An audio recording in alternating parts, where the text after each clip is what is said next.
Trump সম্ভবত গভীর বিপদে পড়তে চলেছেন, কারণ একটা হচ্ছে প্রাইম বন্ডিকে সরানো একটা জিনিস ক্লিয়ার যে তিনি এপস্টিন ফাইল ঢাকতে চেয়েছিলেন। প্রাইম বন্ডি যেহেতু চেষ্টা করেছিলেন ট্রাম্পকে বাঁচানোর জন্য, কিন্তু পারেননি, তাকে ইয়ে করলেন। এবার তুলসী গাবার্ডকে বলছে সরাবেন। এবার তুলসী গাবার্ডকে যিনি কিন্তু সেনেট হিয়ারিংয়ে বলেছেন যে ইরান থ্রেট ছিল না, অথচ ট্রাম্পের লাইন মেনে বলা উচিত ছিল ইরান থ্রেট ছিল। কিন্তু তুলসী গাবার্ড যেহেতু সংবিধানের শপথ খেয়েছেন, সেহেতু বলেছেন যে না, ট্রাম্প ইরান আমেরিকার জন্য ডেঞ্জার ছিল না।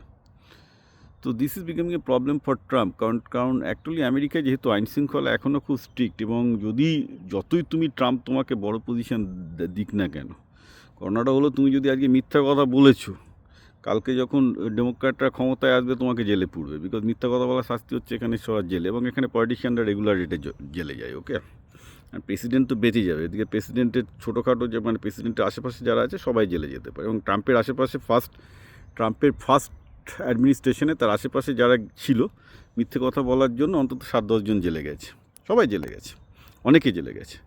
সুতরাং এবার আর কেউ রিস্কটা নিতে চাইছে না ফার্স্ট অ্যাডমিনিস্ট্রেশন থেকে শিখে, কারণ ট্রাম্প যখন চলে যাবে এরা জেলে যেতে হবে মিথ্যা কথা বলার জন্য। কিন্তু এটা তো আর ভারত নয়, তো ন্যাচারালি মিথ্যা কথা বললে জেলে যাবে। এখন ট্রাম্প অ্যাডমিনিস্ট্রেশনে যাবে না, অ্যাডমিনিস্ট্রেশন চেঞ্জ করলে জেলে চলে যাবে। তো ন্যাচারালি ট্রাম্প বিপদে পড়ে গেছেন, কারণ কাউকে না কাউকে তো এই রিস্কটা নিতে হবে। যেমন সবচেয়ে খারাপ লেগেছে যে এই যে মহিলাটা ট্রাম্পের হয়ে সারাক্ষণ বলে, মানে আমাদের হোয়াইট হাউসের যে ট্রাম্পের যে মিডিয়া স্পোক্স পার্সন লেভিন বলে যে মহিলাটা, সে তো তাকে তার চোখে বলছে ও নিশ্চয়ই ভালো কাজ করছে না, যার জন্য আমার রেটিং পড়ে যাচ্ছে। ভাই, ট্রাম্পের রেটিং পড়ে যাচ্ছে কারণ ট্রাম্প পাগলের মতো উন্মাদের মতো কাজ করছে, তো রেটিং পড়ছে। তো তো ট্রাম্পের পেট সেক্রেটারি কী করবে? পেট সেক্রেটারি তো ট্রাম্পের জন্য দিনরাত মিথ্যা কথা বলছে বলে তো মেকআপ করতে পারছে না। কী করে মেকআপ করবে? ইরানে কী হচ্ছে, আজকেও একটা F-35 ইয়ে করেছে। এতদিন বললো যে ইরানের কোনো এয়ার ডিফেন্স নেই, হয়তো এয়ার ডিফেন্স কমে গেছে। তো এয়ার ডিফেন্স জিরো থাকার পরে এতদিন বোম্বার্ডমেন্টের পরেও কী করে তাদের F-35 নামিয়ে দিচ্ছে? এগুলো তোকে এক্সপ্লেন করতে হবে। এখনও কী করে ইরান হরমুজ প্রণালী, কী করে এখনও হরমুজ স্টেট অফ হরমুজ এখনও কী করে ব্লক করে রেখেছে, কী করে এখনও রেগুলার দুবাইয়ের উপর অ্যাটাক হচ্ছে? এগুলোর এক্সপ্লেনেশন কি ট্রাম্পের কাছে আছে? নেই।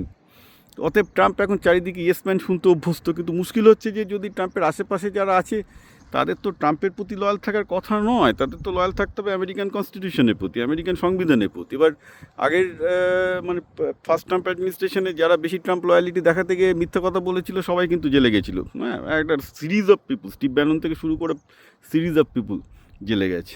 সুতরাং এবার আর কেউ রিস্ক দিচ্ছে না, বাবা তার থেকে সত্যি কথা বলবে ট্রাম্প, তাহলে তারা প্যামন্ডির কী যায় আসে, সত্যি তাড়িয়ে দিয়েছে। প্যামবন্ডি একটা আরও ভালো জায়গায়, প্রাইভেট জায়গায় আরও বেশি মাইনের চাকরি নিয়ে চলে যাবে, ইট ডাজন্ট ম্যাটার। কিন্তু মিথ্যে কথা কেউ বলতে যাবে না, মানে চেষ্টা করবে আর কি যতটুকু উইদিন দ্য বাউন্ডারি কনস্টিটিউশনের মধ্যে থেকে করতে। তো কার দায়িত্ব পড়েছে ট্রাম্পকে বাঁচাতে গিয়ে নিজে জেলে যাবে।